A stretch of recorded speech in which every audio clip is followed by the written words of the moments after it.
Did you know that your fireplace leftovers could be the secret ingredient to boosting your garden's growth?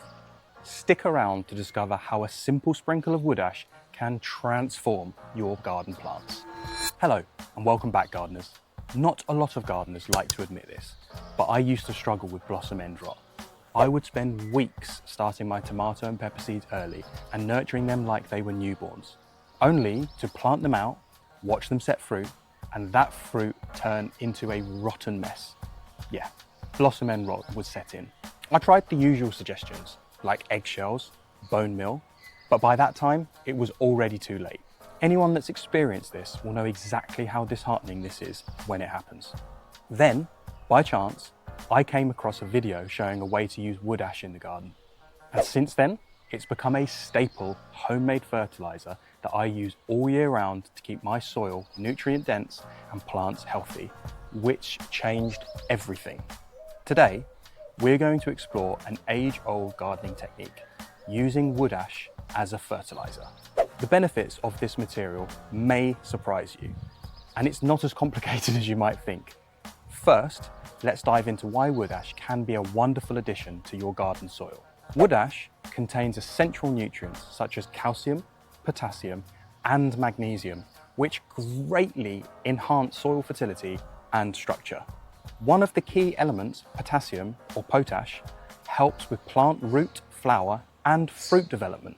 And the best part, wood ash is extremely easy to come by, especially if you have a wood burning stove or fireplace at home. So without knowing it, you are creating an absolutely incredible garden amendment by simply using your fireplace to keep your home and your family warm.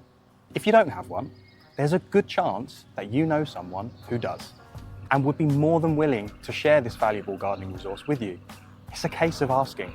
Collecting and storing the ash is as simple as emptying the ashes from your fireplace into a metal container and keeping it dry until you're ready to use it in the garden. One thing to keep in mind is you don't want to keep or use any wood ash that was created from burning any treated wood, as it will contain leftover harmful chemicals. And this is no good for either you or the soil. The ash you want must come from the burning of untreated natural wood. Some people might even take it a step further and screen out any debris from the ash before storing it. Here's my secret tip. Leave the charcoal and debris in the ash. Stay to the end of the video and I'll explain exactly why this is, and trust me, it's well worth it. Now, let's talk about how to use wood ash. Some of the simplest methods I found is to add it directly to your garden as a top dressing or mix it into water as a concentrate. However, for me, personally, I prefer a slightly different approach. Here's my real secret.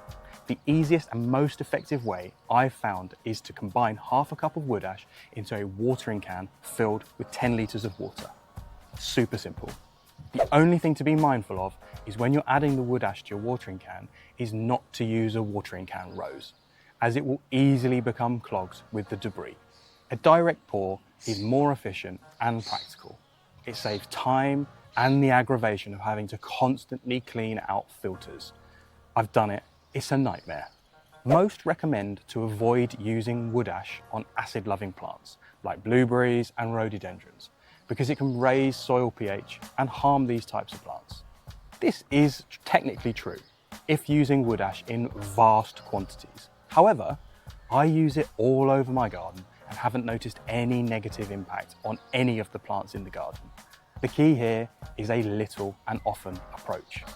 While using wood ash, as I mentioned previously, moderation is key. Over-application can result in nutrient imbalances. You can always test your soil's pH before and after application to ensure you're staying in the optimal range for your garden if you feel unsure and really want to look into things further. But I apply my wood ash fertilizer with the rest of my nutrient program once a week in the summer or whenever my plant reservoirs are dry. This way, I know I'm not overdoing it. Okay, so what's with keeping the leftover charcoal in with my wood ash? If you use sub-irrigated planters like me, I find that when applying organic fertilizers to the soil or directly into the reservoir, a biofilm starts to form and things can become a little bit nasty. When charcoal is added to a reservoir, it acts like a natural filter, helping keep the water cleaner by absorbing impurities and preventing bacteria growth. I have noticed a significant difference in the cleanliness of my reservoirs since I've started doing this. You can also add a lump or two into your water butt for the exact same effect. Additionally, if you're watering from the top and allowing small amounts of charcoal to mix into the top layer of soil, over time, with regular applications of microbes, this charcoal transforms into biochar. Biochar is a wonderful soil amendment. It enhances soil structure, retains moisture, and supports beneficial microbial life. It is an ancient technique that has been used for thousands of years. The transformation into biochar happens through the integration of charcoal into the soil, where microbial activity helps stabilize carbon and enhances soil fertility for the long term. Now, by simply not screening my wood ash, I've been able to keep my reservoirs cleaner and apply biochar to the soil in one move. To me, that's a big win and a great time saver. I hope these tips help you integrate wood ash into your garden care routine. It's a simple, efficient, and eco-friendly way to boost your garden's productivity.